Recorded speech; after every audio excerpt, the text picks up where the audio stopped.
अस्सलाम वालेकुम। आज है 1 मई, आलमी यौम मज़दूर। इस हवाले से बहुत सी बातें हैं जो बचपन से हम सुनते आए। इस तारीख में लिखा हुआ है कि कैसे इस मूवमेंट का आगाज़ हुआ, कैसे आज दुनिया के 80 से ज़्यादा ममालिक हैं जो कि 1 मई को आलमी यौम मज़दूर मनाते हैं। कैसे पाकिस्तान में 1972 में पहली लेबर पॉलिसी आई और किस तरह से being the member of International Labour Organization Pakistani हुकूमती इदारे जो हैं वो काम कर रहे हैं।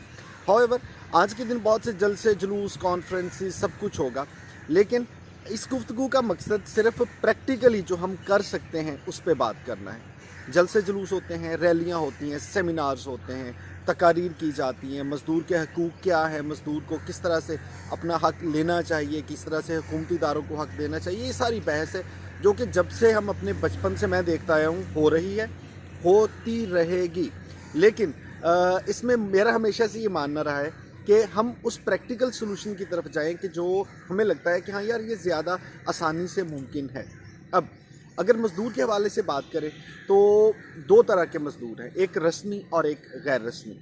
रस्मी मज़दूर वो हैं जो किसी जगह पे नौकरी के लिए जाते हैं, अपॉइंटमेंट लेटर मिलता है, उस पे लिखा होता है आपने इतने घंटे काम करना है, इतनी आपको तनख्वाह मिलनी है। और ये चूँकि लोग तादाद में इकट्ठे किसी फैक्ट्री में, मिल में ज़्यादा होते हैं, तो कहीं ना कहीं इनके राइट्स जो हैं वो प्रोटेक्टेड हो सकते हैं। इसके मुकाबले में गैर रस्मी मज़दूर जो आपके मेरे घरों पे होते हैं, आपने अपने लिए ड्राइवर रखा है, गार्ड रखा है, घर पे सफाई के लिए कोई आता है, बर्तन धोने के लिए कोई आता है, ये जितने भी मुलाजमीन होते हैं इनको गैर रस्मी इसलिए कहते हैं क्योंकि इनके साथ हमने कोई इन राइटिंग कॉन्ट्रैक्ट नहीं किया होता है। इनके लिए हम लिख के नहीं बताते कि आपको महीने में इतनी तनख्वाह मिलेगी, इतनी छुट्टियां मिलेंगी, सालाना आपको ये फ़ायदे मिलेंगे, तो ये गैर रस्मी मज़दूर है।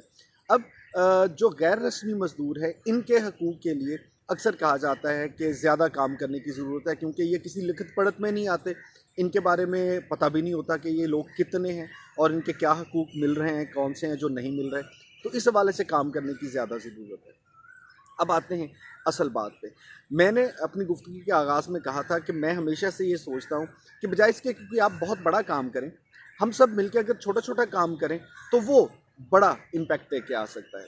अब आप और मैं क्या कर सकते हैं कि जब ये लोग काम कर रहे होते हैं, घर पे काम कर रहे होते हैं, आप इनसे कोई भी उजरत ले रहे होते हैं, तो आप इनका थोड़ा ख़्याल कर सकते हैं, मैं इनका थोड़ा ख़्याल कर सकता हूँ। इनके लिए आप ज़रूरियाती ज़िंदगी की चीज़ें इनके साथ शेयर कर सकते हैं, इनके खाने-पीने का ख़्याल कर सकते हैं, बर वक़्त उजरत, ये तो हमारा इस्लाम भी कहता है कि पसीना खुश्क होने से पहले उजरत दे दो। तो ये वो मामलात है कि अगर हम अपना रवैया इन गैर जो रस्मी मज़दूर हैं, इनके साथ बेहतर कर लें और हम सब कर लें, जितने लोग हमारे घरों पे काम करते हैं, तो मुझे लगता है कि इसका इम्पैक्ट ज़्यादा आएगा।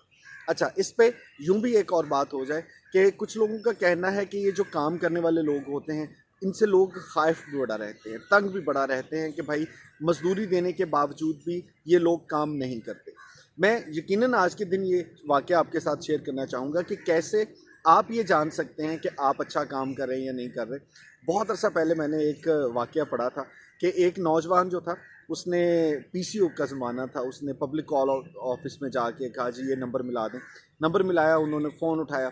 अब वो जो ऑपरेटर वहाँ पे बैठा हुआ वहाँ उस लड़के की बात सुन रहा है। उसने कहा, खातून खाना ने फ़ोन उठाया, उन्होंने कहा जी कि मुझे पता चला था कि आपको काम करने के लिए माली की ज़रूरत है, तो मैं आपके यहाँ काम करना चाहता हूँ। उस खातून ने उसको जवाब दिया, उन्होंने कहा जी कि हमारे यहाँ तो एक माली काम कर रहा है। उसने कहा जी कि मैं बहुत एक्सपीरियंस्ड हूँ, आप अगर मुझे मौका दें। तो उस खातून ने कहा कि नहीं, वो माली जो है हम उसके काम से मुतमईन हैं, हम आपको मुलाजमत नहीं दे सकते। शुक्रिया कह के फ़ोन बंद कर दिया।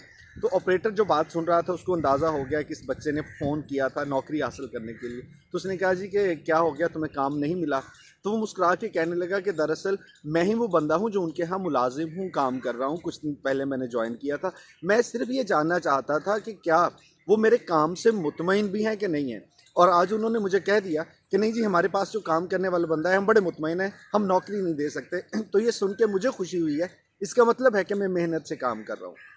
So it goes both ways. जो काम करने वाले हैं वो दिल लगा के काम करें और उसके बदले में हम लोग जो हैं, हम अगर उनको उनकी मजदूरी, उनका मुआवजा बर वक्त अदा करें और कोशिश करें कि थोड़ा ज़ायद अगर हम उनके लिए कर सकें, तो इसकी वजह से ये एक इम्पैक्ट जो है वो ज़्यादा बड़े स्केल पे आएगा और बेहतर अंदाज में आएगा। हमें किसी हुकूमती फ़ैसले का इंतज़ार नहीं करना, हमें किसी पॉलिसी मेकिंग को नहीं देखना, हमें सिर्फ ख़ुद को देखना है, घर पे काम करने वाले उस शख्स को देखना है और कोशिश करनी है कि हम उसके लिए बेहतर हालात पैदा कर सकें।